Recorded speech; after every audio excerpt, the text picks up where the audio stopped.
அதனால் ஸ்பெஷல் சாப்பாடு பருப்பு புடலங்காய் போட்டு கூட்டு, வெண்டைக்காய் பொரியல், வாழைக்காய் ஃப்ரை.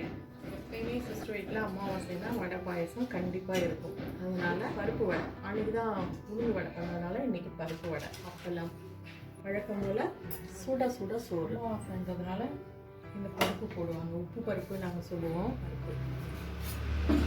பருப்புக்கு நெய், இதுவும் வீட்டில் காய்ச்சின பசு நெய். பூசணிக்காய் சாம்பார். இது கூட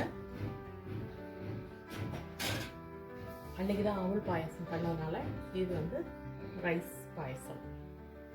அவ்வளோதான், இவ்வளோதான் இன்றைக்கி சமையல். இந்த வீடியோ உங்களுக்கு பிடிச்சிருந்துச்சுன்னா லைக் பண்ணுங்கள், ஷேர் பண்ணுங்கள், கமெண்ட் பண்ணுங்கள். புதுசாக பார்க்குறீங்கன்னா சப்ஸ்கிரைப் பண்ணிக்கோங்க. தேங்க்ஸ் ஃபார் வாட்சிங். பாய்.